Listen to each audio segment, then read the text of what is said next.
Muito boa noite, bem-vindos ao Noite Informativa, edição de sexta-feira. E a sexta-feira, habitualmente, fizemos o percurso da semana em forma de análise com António Frangules.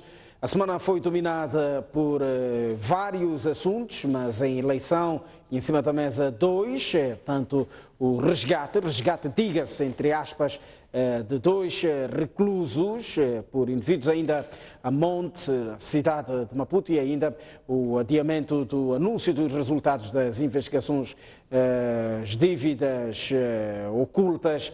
Vamos rever a matéria, portanto, que apresenta extrato dos momentos de pânico que a Baixa da cidade de Maputo viveu na última segunda-feira, quando da troca de tiros, mesmo a propósito deste resgate a dois reclusos. Acompanhe. A Baixa da cidade de Maputo foi palco hoje de um crime à moda de Hollywood. Esta viatura da polícia foi interceptada por um grupo de pessoas ainda desconhecidas que se faziam transportar num carro ligeiro de marca Toyota, modelo Ranex, na Avenida Vladimir Lenin, quase no cruzamento com a Avenida 25 de Setembro. Primeiro, o grupo, composto por 4 homens fortemente armados, bloqueou a viatura e, de seguida, disparou vários tiros, sobretudo contra os pneus. Com o carro já imobilizado, os criminosos renderam os polícias que estavam na viatura e libertaram e levaram consigo 2 detidos. Esse carro da polícia vinha à frente de um carro Renex, de marca Renex. Epa, o carro veio aqui, depois saiu um moço, não, quase não saiu, vinha com as portas abertas do Renex. Deram um primeiro tiro, um moço que estava na frente do Renex, desses pneus desse carro, depois o carro parou. Aí quando parou o carro, eu já tentei aqui a espreitar para ver o que está a acontecer. Quando eu ver, depois aquele moço que estava atrás, saíram 3 moços que estavam atrás. Saiu um deles que estavam do outro lado, deu um tiro num daqueles cadeados que estavam ali atrás, tiraram aquele moço, depois começaram a balear aqueles pneus ao resto, depois entraram no Renex e foram embora. Este carro da polícia vinha à direção do Tribunal Supremo, a descendo. Então as tandas, como eu vinha trazer desse carro aqui, as tandas para ver um acero chamado, como tinha engarrafamento ali. Então o segundo, o terceiro, é quando já abre-se o engarrafamento, já estava descendo. Então viram outro carro a escoltar, era escolta, não sei dizer. De repente veio bloquear o carro, depois param, começam já a disparar, mas eles já eram senhores que traziam umas roupas verdes. Testemunhas descrevem que a situação gerou pânico. Estava levando um cara ali, começamos a dar um tiro, começamos a fugir, a afastar do assunto. Quem estava a disparar contra quem exatamente? Contra da gente da polícia. Parte dos tiros destruíram vidros de uma viatura e atingiram uma empresa sem causar vítimas humanas. Horas depois, a polícia surgiu em público a dizer que houve sim um problema ou um erro de segurança quando do transporte dos prisioneiros que eram levados à primeira esquadra, localizada também na Baixa de Maputo. Acompanhe. Horas depois do caso que deixou a zona baixa da cidade agitada, a polícia convocou a imprensa para falar do assunto. O porta-voz da PRM diz que os criminosos foram soltos pelos seus comparsas quando estavam a ser conduzidos para um interrogatório na primeira esquadra por tentativa de fuga nas celas.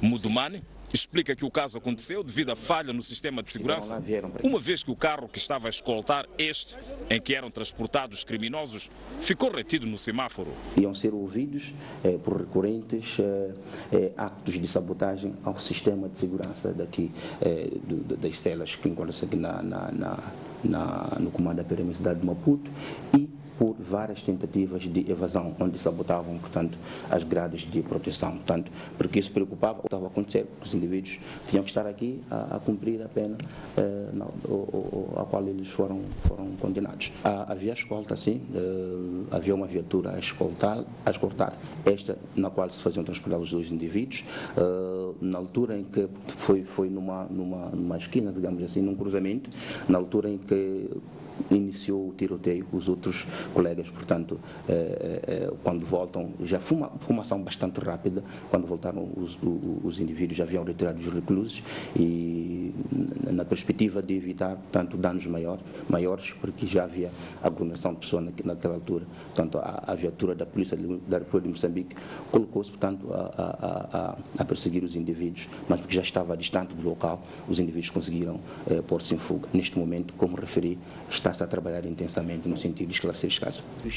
Mudumani disse que os dois indivíduos ora fugitivos, nomeadamente José Ali Coutinho e Alfredo José Muxanga, são pessoas com cadastro perigoso na polícia por envolvimento em sequestros e assassinatos.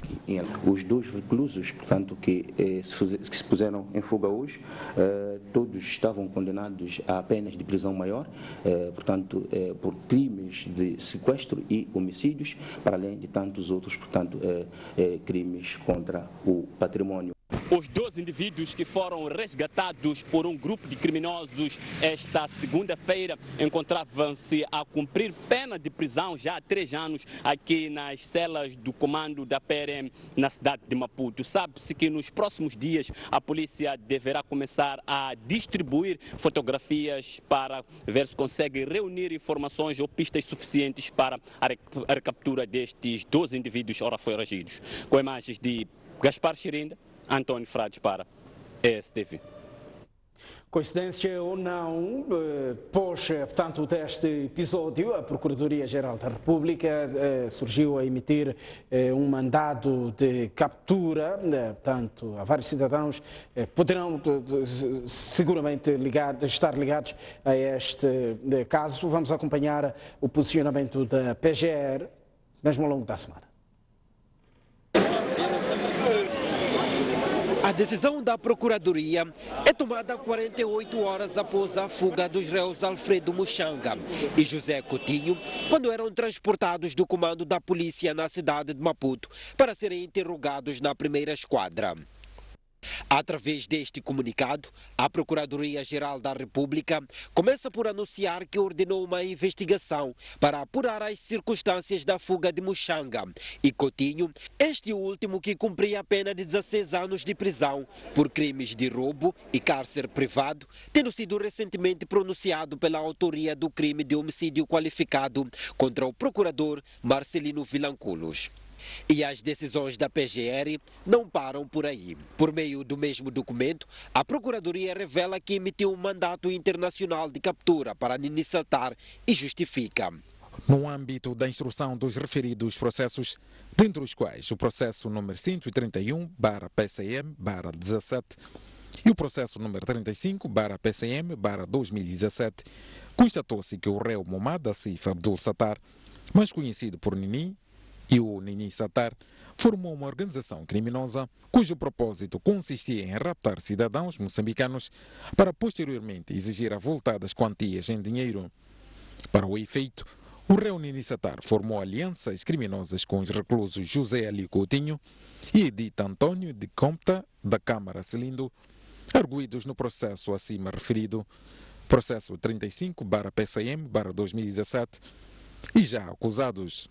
Diz o comunicado que acrescenta que foi requerido junto do Tribunal Judicial da cidade de Maputo a revogação da liberdade condicional concedida ao réu Momad Asif Abdul Satar, como fundamento na violação das injunções impostas a quando da sua concessão, principalmente no que se refere a não se fazer acompanhar por pessoas de má conduta e ao não cometimento de outros crimes. A terminar, diz o comunicado, foi promovida a captura de Alfredo Muxanga e José Coutinho no território nacional ou em qualquer outro lugar onde os mesmos forem achados. Entretanto, por meio da sua página do Facebook, Nini Satar, que se encontra fora do país, reagiu ao comunicado, referindo que não reconhece o mandato de captura, alegadamente por não ter sido comunicado oficialmente sobre o assunto. Nini acrescenta que não tem nada a temer e que vai recorrer à decisão da Procuradoria, junto do Tribunal Superior de Recurso. Ora bem, agora análise com António Frangules, criminalista. António Frangules, a nossa conversa para este capítulo vai estar assente em 3 pilares. Primeiro, terreno, local, portanto, da ocorrência deste caso. Segundo, o transporte de prisioneiros por agentes da polícia. E terceiro, o posicionamento da PGR. Como é que olha para este filme? Filme aqui, conte-se mesmo, que ocorreu na segunda-feira na Baixa da cidade de Maputo. Boa noite, estimados telespectadores de Noite Informativa da STV, e dizer, bom, o facto de perceber do assunto ajuda a comentar, mas estou aqui mais na qualidade de comentador residente e tomando as tuas palavras, dizer, de facto, foi e é um filme, e um filme indiano, como a gente dizia nos tempos do antanho. Antigamente dizíamos filme indiano, porque a mentira era tão grosseira, que se fosse hoje já nem tinha bilheteiro. É assim, aqui há muitas questões que se levantam. Começar a dizer que a história foi muito mal contada, está sendo mal contada, né? Pela polícia, através do seu porta-voz, até consta ter sido abordado o próprio comandante da cidade e mantém determinadas versões do seu porta-voz, o que é bastante triste. Mas comecemos por dizer o seguinte: para mim, há 2 hipóteses que se podem levantar. A hipótese de ter sido resgatado naquela operação, e a hipótese de ele ter sido assassinado ali no local, mas porque as pessoas, quando ouvem tiros, escondem-se por sítios onde nunca imaginaram onde ia poder se esconder e não puderem ter visto se as pessoas estavam mortas ou não. Mas é uma subhipótese comum às 2 hipóteses, as 2 vertentes, é a de que principalmente este José Ali Coutinho, posteriormente só pode ter sido executado, porque há muita coisa que se pode indicar que provavelmente podem ter levado, não é, a estes indivíduos a executar este indivíduo. E isto não seria um caso novo. Ao ser executado, seria pela parte do sistema, entre aspas, ou por elementos dos meandros do crime? Mas o sistema já tem os criminosos lá dentro, então os meandros do crime podem ser domésticos ou então estranhos ao próprio sistema, mas neste caso o mais provável é meandros do crime não estranhos ao sistema, portanto domésticos. E o que pode acontecer é que não pode ser todo o corpo estar infectado por este cancro, né? Ainda há zonas vivas e se calhar até saudáveis, porque senão seria uma falência total, não é? Do sistema, ou da polícia, ou da justiça. Mas que está doente, está. E nós podemos encontrar aqui, através de indagações, de perguntas. Ponto número 1. Desde quando é que o carro da escolta se desloca, não é? Se descola, desculpe, do carro escoltado? Os chamados veículos prioritários. Nunca, nem sequer é obrigado e nunca fica preso no engarrafamento. Nunca respeita qualquer semáforo. Portanto, a partida é falso até que provem que isso aconteceu. E só o facto de a Procuradoria, quero-me parecer que a Procuradoria é que tomou conta deste caso. Só o facto de poder provar que não existiu carro nenhum, já se tem um indício forte e bastante de que tudo tem origem lá dentro. Ok. O Coutinho, informações que eu recolhi, no dia 21 de novembro de 2016, foi torturado na FIR e saiu na STV, né? Okay. Com as nádegas todas inchadas e quer-me parecer que naquela ação, até ilícita e ilegal e criminosa, né? Que é crime, torturar, etc. Ele assumiu a acusação que impendia sobre ele. Mas, passado algum tempo, a sua prisão foi ao juiz da instrução criminal, que era para a sua legalização. E ele, perante o juiz da instrução criminal, negou os factos e disse que tinha, portanto, confessado sobre tortura, chambuqueamentos e outras vícios. E isto não agradou a polícia, pelo que se sabe. Okay. Ora, em novembro, o mesmo novembro, portanto, de 2016, quando foi à Procuradoria, o Coutinho foi escoltado por 3 carros. 3 carros de escolta, com cerca de 20 polícias fortemente armados até os dentes, KPMs. No mesmo mês de novembro de 2016, foi acompanhado pelo Tribunal Judicial com o mesmo aparato de segurança. Portanto, 3 carros, cerca de 20 polícias fortemente armados, porque se tratava de um arguido especial. Aliás, o porta-voz diz ali que ele era arguido em vários processos, estava condenado e ainda tinha outros processos a correrem para além da própria condenação, etc, etc. Agora, a pergunta que não cala é: desta vez, o que é que aconteceu? Se partir do princípio de que levava um carro só, o que não constitui verdade, aqui o ônus da prova tem que inverter-se, que a polícia prove que existiu um carro que estava a escoltar este carro. Okay. Desta vez, onde estiveram os chefes das operações e o diretor da ordem, todos da PRM da cidade, que são os que sempre, não é, criaram, portanto, condições para a deslocação destas pessoas em segurança. E sempre que quiseram, aconteceu.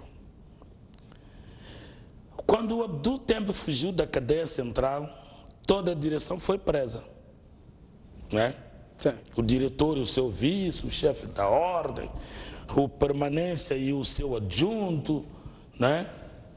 E o polícia até da Guarita também apanhou por tabela. Embora haja informações de que são inocentes, até não tenho a comprovação, porque andei aí metido em outras coisas, parece que até foram libertos, foram soltos. E consta que o Abdul Tembe fugiu numa noite de chuva, etc, etc. Ora, pergunta-se, não é? Sim, senhor, este Coutinho continuava a prevaricar e o seu comparsa, emprestando a linguagem do porta-voz, e tinham processos, não sei de quê, e que iam à primeira esquadra Sim. para responderem nesses atos, não é? Ok. Nos processos em que constam, portanto, esses factos. Mas, tradicionalmente, estes presos especiais são ouvidos no local onde estão. Ok. Ademais, trata-se do local da corporação. Até os magistrados, na maior das vezes, deslocam-se para lá para evitar qualquer tipo de situações, para poder legalizar a prisão, outro tipo de diligência.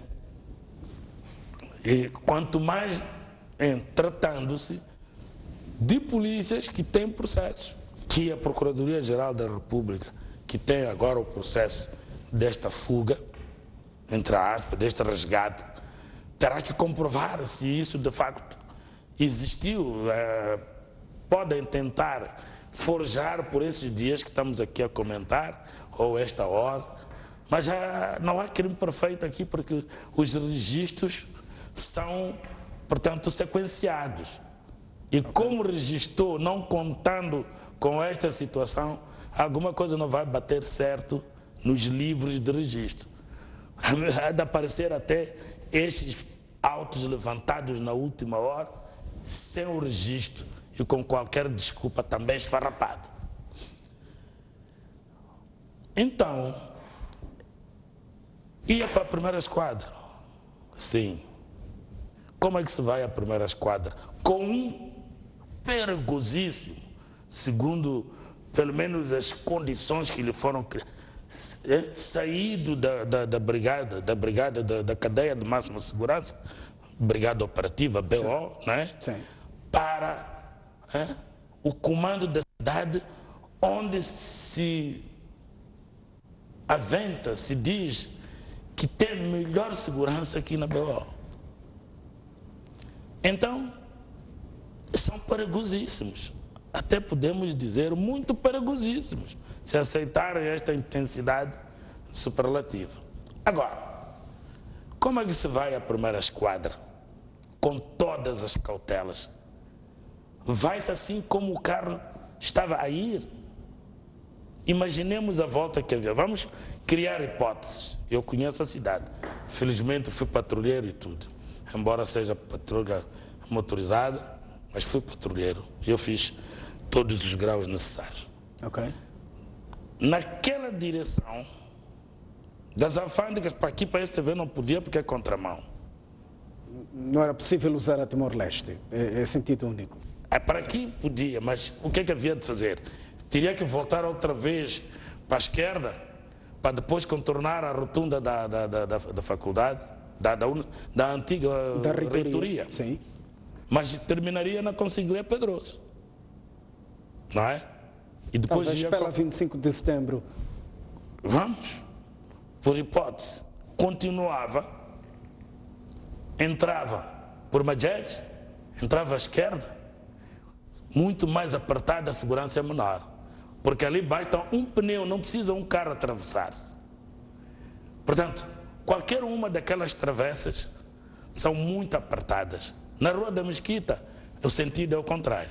É de 25 de setembro para cá.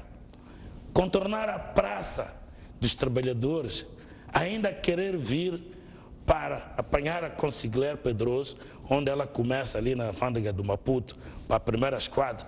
Eu acho mas que ainda a extensão da Calmax. Isto, em termos de segurança, tinha que dar uma explicação em caso de fuga, como aconteceu. Agora, o mais natural era virar à direita na 25 de setembro, sim, ok?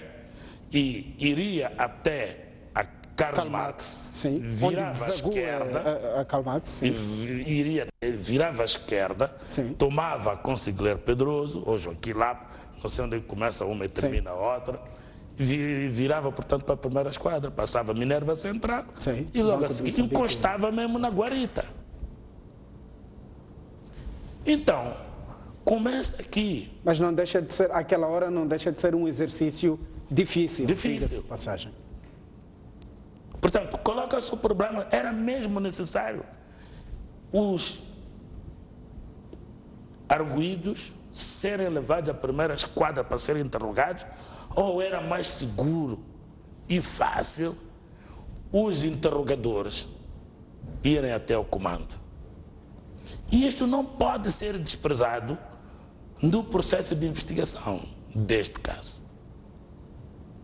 E se de facto a Procuradoria está interessada em esclarecer este e puxar o fio da meada, que me parece em nenhum caso, muitas vezes com todos os indícios oferecidos, não me parece haver esta preocupação de esclarecer. O que vai acontecer é que, passado algum tempo, já se esqueceu o assunto. À semelhança do caso do juiz Silica, que deixou todos os indícios ali. Os indivíduos que cumprem a prisão, como este Coutinho, que se diz, cumpria a prisão de 3 anos, cumpria a prisão há 3 anos. Tinha uma pena de 16. Tinha uma pena de 16 e já estava a cumprir há 3 anos. Estava a cumprir há 3 anos. A sua movimentação, não era suposto que elementos do CERNAP, Serviço Nacional de Prisões, estivessem presentes? Em condições normais. Qualquer coisa que, não sei se lembra quando... Tinham que ser mesmo agentes da PRM. Eu não sei se o comando já está classificado como fazendo parte do sistema prisional. Aquilo são calabouços. Eu não sei, estou fora da instituição, estou na minha reserva há um tempo, mas eu não sei se de facto faz, porque se fizer, quem devia estar ali é exatamente a CERNAP. Ok. Porque faz parte do sistema. Agora, se não faz parte do sistema, é um artifício qualquer que não tem, digamos, uma cobertura legal, a reclusão daqueles indivíduos, porque os indivíduos condenados, para começar, independentemente da sua qualidade, né, eles têm direito, apesar de condenados. Então, o direito à ressocialização também lhes cobre. E não é naqueles calabouços que se ressocializam as pessoas. Ali é simplesmente um armazém de pessoas. Quer dizer, estamos num sistema em que, pronto, as coisas são pisoteadas, né? O direito é cerceado e mesmo os defensores do direito, há sítios que não conseguem chegar lá, nem podem forçar a chegar lá, porque as pessoas que coartam, pisoteiam esse direito, são os que têm as armas e as pessoas têm medo. Eu conheço casos, não vou dizer os nomes, mas isto, se alguém me está a ouvir e trabalha na instituição, vai dizer a verdade. Eu conheço casos de procuradores que dizem: a gente ainda quer viver. Eu tenho filhos pequenos para criar. Tenho medo da polícia. Por isso, quando acontece qualquer coisa, é um bocado complicado, porque o procurador que vai instruir, quer dizer, ele olha para trás e recorda-se de casos que as pessoas sumiram e depois nem há seguro de vida, que eu não sei se já tem agora, nem há seguro de vida, morreu, a viúva e os filhos é para irem para a Rua da Amargura. Voltemos ao terreno. Vamos lá recorrer aqui a alguns elementos de balística. Alguns tiros ao canupi na viatura celular, tanto no local em que os prisioneiros resgatados se encontravam. Vários tiros aos pneus, nenhum tiro à cabine. E supostos agentes praticamente ausentes do xadrez. Como é que olha para esta? Eu vou olhar primeiro para a quantidade de tiros. Era para abrir a porta uma KM, não precisa 5 tiros. Só gasta munições quem não compra daquela maneira, só gasta quem não compra. E olha para ali, é 2 tipos de armas. Tens ali invólucros da KM e invólucros da Makarov. Nelson Capitino, é possível inserir algumas imagens da primeira peça que foi exibida, mesmo quando da viatura com... Tem invólucros da KM, tem invólucros, portanto, da Makarov. E essas armas quem as utiliza? Normalmente, com uma vontade. Ponto de interrogação. Mas, dos WhatsApps que passaram, por acaso vocês nem mostraram essas imagens, mostram o interior. Aqui parece que não passa o interior. O interior da viatura. Da viatura. Então, eu pude ver que, de facto, se eles criam, não é? Se eles abriram a seguir... Estão aqui os pneus, estão aqui os invólucros. Os invólucros da Makarov, estão ali os invólucros da KPM, aqueles cor de bronze, aqueles outros, né? Até parece não ter sido percutida. Aquela é bala mesmo. É bala. Não foi percutida. Não. Exato, não foi percutida, não atirou. Portanto, não atirou. Não atirou. Então, vamos lá à viatura. Vamos à viatura, vamos encontrar... Está aqui uma. Sim, tem uns tiros que estão acima. Né? Essas até podem ter falhado, criam os pneus. Mas um bocado acima, nós encontramos uns tiros que aparentemente queriam atingir, como eram só dois, não era possível adivinhar de que lado é que estavam. Então, eu tenho umas imagens aqui no meu telefone que mostram de que eles não conseguiram atingir, porque tinha que haver manchas de sangue. Sim. Ok? Não tem manchas de sangue, portanto, eles podem ter sido resgatados vivos, mas eu tenho seríssimas dúvidas que estejam ainda vivos. Por quê? Havemos de encontrar isto quando à frente estivermos a ver o caso Nini Satar. Portanto, a hipótese aqui é deles não existir. Eu tenho o direito de levantar esta hipótese, suspeita, uma hipótese, / suspeita, não é a minha hipótese que é suspeita, mas que é ao mesmo tempo uma suspeita de que tenham feito isto. E eu continuo a dizer que aqui a prova o ônus da prova inverte-se. Quem tem que provar é a polícia, neste caso concreto. António Frangulos, nós estaríamos perante uma situação, na eventualidade de a intenção ser eliminar estes indivíduos, encontrarmos os indivíduos eliminados no terreno, por exemplo? Encontrar eliminados no terreno qual? O plano ser eliminar os indivíduos no terreno, no local Tivemos alguns tiros, ali ninguém atira granada à casa do rei quando a intenção é resgatar. São muitas hipóteses, né? Sim. Primeiro porque eram dois. Sim. Vamos supor que não queriam um outro, queriam só um, né? Justifica não regar todo o Canopi. Mas, mesmo assim, encontramos ali uns tantos poucos tiros, não contei ali os furos, mas fala por si, já demonstra a vontade de matar. Olha, se o outro apanha, é aquilo que chamam danos colaterais. Os damage, collateral damage. Portanto, danos colaterais, isso, paciência. Na guerra é assim mesmo. Apanha o indivíduo, apanha o inocente, estamos na guerra. Então, se abriu o Canopi, pode ter sido para confirmar. Porque podiam ir embora confortados de que apanharam. E depois serem, digamos que, torturados pelos patrões. Porque não conseguirem cumprir com a missão. Exato. Então, abrem para confirmar. Estão ainda vivos. Capturá-los. Vamos aos processos. António Frangulos, a nossa Procuradoria é tão fluente assim para em uma semana acompanhar aquele caso e acionar um mandado de captura a Nini Satar, por exemplo? Que pedras é que compõem este Eu penso que o caso do comunicado, a mim até me surpreendeu. Eu conto a reserva a gente está, portanto, em efetividade, a qualquer altura chamam. Então, se contar por aí, eu conto 40 e tal anos na polícia. É o primeiro caso que eu assisto Em menos de 48 horas. Não só o próprio comunicado com toda aquela pompa e companhia limitada.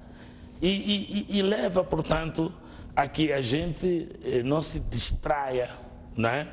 E faça uma análise um pouco profunda em relação a isso. Nós não podemos pôr de lado que o Nini Satar, comecemos pelo fim, está, até agora que estamos a falar, a desafiar o poder, a desafiar o sistema todo de justiça. Ele chegou a uma altura em que atacou a todos.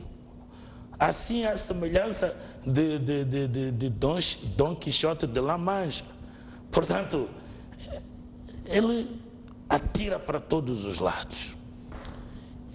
Só que ele, no meio deste Dom Quixotismo, ele tem levantado situações muito graves que são apanágio do sistema. Nota-se aqui algum conhecimento dos corredores por parte de ninguém. Ele goza de uma fonte, de um meio de informação sofisticado e de informação de boa qualidade. Ora, isto não põe o sistema sossegado. E ele lá dentro tem os seus informadores dentro do sistema, sobretudo da polícia. Mas o sistema da justiça vê-se pela velocidade com que ele tira determinadas coisas. Dá-se uma situação, dá-se, por exemplo, às vezes a gente uma faz acusação, até profecia, atenção a isto, pode acontecer aquilo. Está a acusação a sair, uma sentença está aí a sair. Quando conheço casos em que até o advogado nem lhe dá a sentença, mas ele tem acesso. Ora, e ele, por exemplo, naquilo que lhe diz respeito, ele está bem documentado, ok? Então, o facto de a história da sua, digamos, sua revogação da liberdade, aí já começa a criar uma nebulosa na medida em que surge depois da fuga dos réus associados a ele. Porque existem dois processos que associam ao Nini. Um de 2014, se não me atrai, e o outro de 2017, 131. E é de 2012 até, não é de 2014. É um processo 16 de 2012 da 10ª secção. E este último de 131 de 2017, onde consta o alicotinho. Então, eu dizia que aqui fica tudo um bocado estranho, na medida em que há um comunicado muito rápido, que em 30 minutos já estava a correr nos WhatsApps e Facebooks, nas redes sociais. Mas, entretanto, não se baseia esta revogação em prova inabalável, em prova inquestionável, inatacável, inelutável. Baseia-se em factos e quer-me parecer recolhidos, portanto, nas declarações até dos próprios réus. Portanto, uma prova declarativa e muito tênue, muito fraca. Ok. Por quê? A declaração, as declarações que fazem muita fé em tribunal ou para o juízo são aquelas que são recolhidas sob juramento, prova testemunhal. Agora, se ouviu o pai, ouviu o arguido, todos têm interesse. As intensidades é que variam, mas todos têm interesse no caso.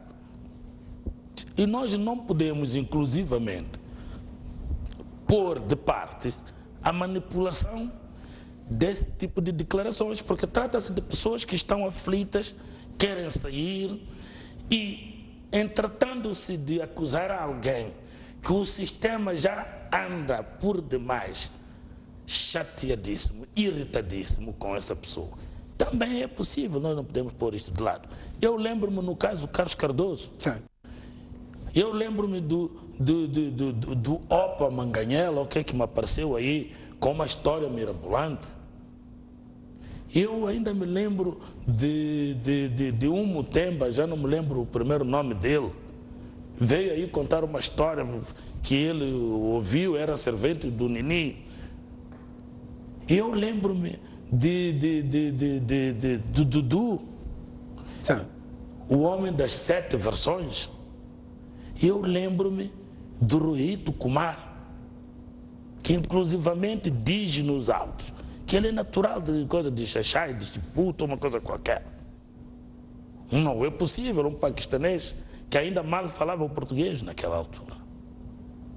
Então, neste caso, que, não se podia investigar mais porque não havia condições, acabou criando-se uma espécie de prova para poder justificar uma determinada condenação. E aconteceu. Eu não estou a ilibar o Nini, porque o Nini ali no processo aparece como aquele que pagou a pedido de um outro, também arguido no processo. Ele pediu para que pagasse. Ele era vendedor de dinheiro. Você está a perceber? Certo. Então, ele estava a vender dinheiro. Mas, tudo bem. Vamos lá ver esta situação do próprio Nini. O Nini saiu em 2014, setembro, creio, 5 de setembro, ou lá que seja. Ilegalmente? Da cadeia? Não. 24 anos condenados, passados 12 anos. É claro que a saída dele teve uma polêmica, mas acabou saindo. E saiu legalmente, porque por ordem de uma autoridade legal. Saiu pelos portões da frente. Juiz. Tudo bem. Do país saiu, se não me engano, em janeiro, a 30 de janeiro de 2015 do país. Alegando que ia à Índia para consultas. Com autorização do tribunal.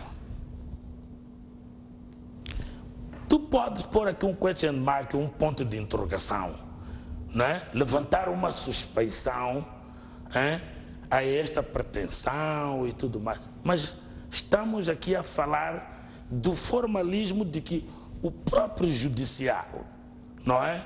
É o seu cavalo de batalha. O juiz autorizou-lhe, ele requereu para ir à Índia fazer tratamento. E no despacho vem que não tem prazo. Ele vai fazer tratamento e regressa, não é? Deve regressar 15 dias após o fim do tratamento. E de lá da Índia, ele mandou documentos para aqui, a provar que sofre de uma doença, embora aí nos faces aparenta, nós não podemos aferir, nem podemos pegar o Facebook, a fotografia dele, para uma junta aqui para comprovar se é verdade ou não é verdade. É uma carta branca atribuída a Nini Satara. Exato. Neste caso. E ele, porque não encontrava, digamos que, o tratamento que queria, que parece ser um órgão, portanto, receber um órgão. Carecia de uma doação. Exato. Então, pediu autorização, a partir de lá, para emigrar para o Reino Unido.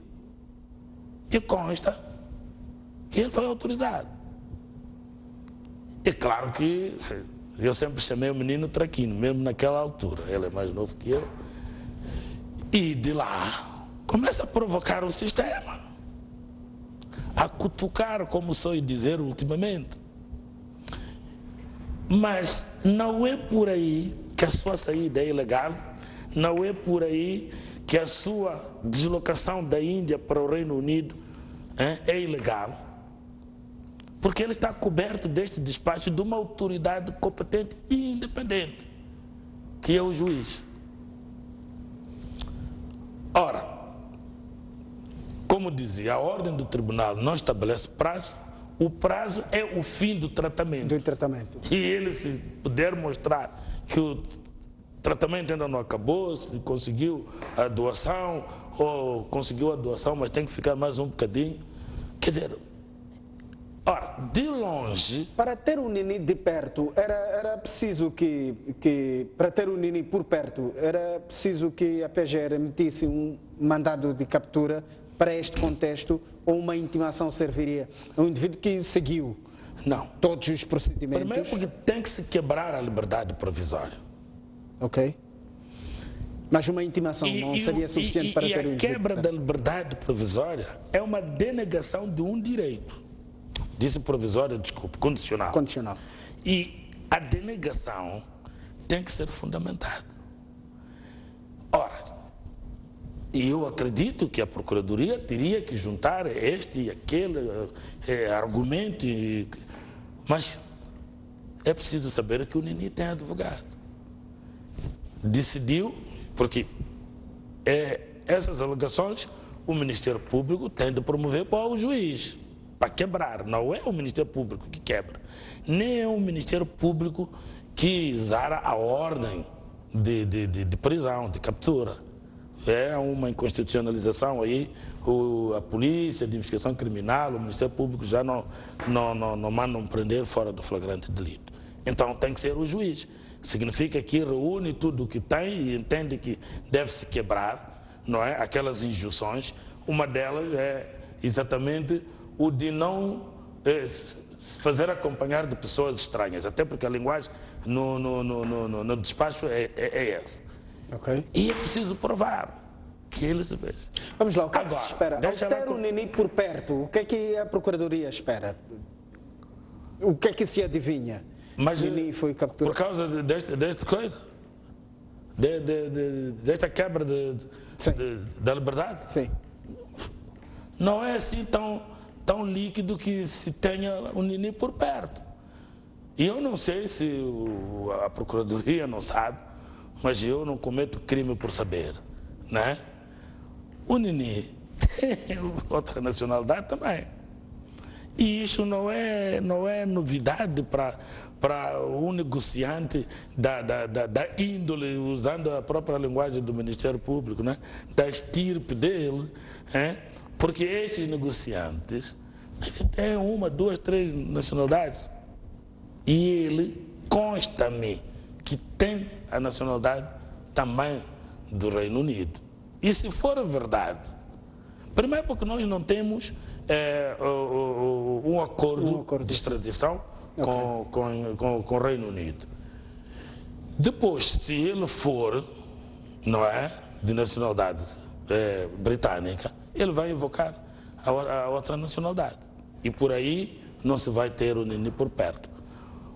Isto até pode ter sido um estratagema que ele fez, mas ele pode ter sido forçado a fazer. Por quê? Porque saiu o irmão, levou balazo onde levou. Saiu o Ramanha, levou balazo. Só ver isto. Mas por quê? É preciso, embora o que nos é dado a consumir é o que conta, mas por detrás disso há muita coisa. Quero dizer, aqueles indivíduos, e sobretudo o Nini, é um perigo para determinadas pessoas. Okay. E por aí, assim, tudo é possível. Portanto, eu dizia que ele formalmente ainda não concluiu o tratamento, né? A sentença que lhe concede a liberdade condicionou, portanto, determinadas injunções, que é preciso provar que ele violou essas injunções. Mas provar não é reunir uma data de indícios. Porque, como eu disse, tem que se levar ao juiz e o juiz tem de avaliar para depois quebrar.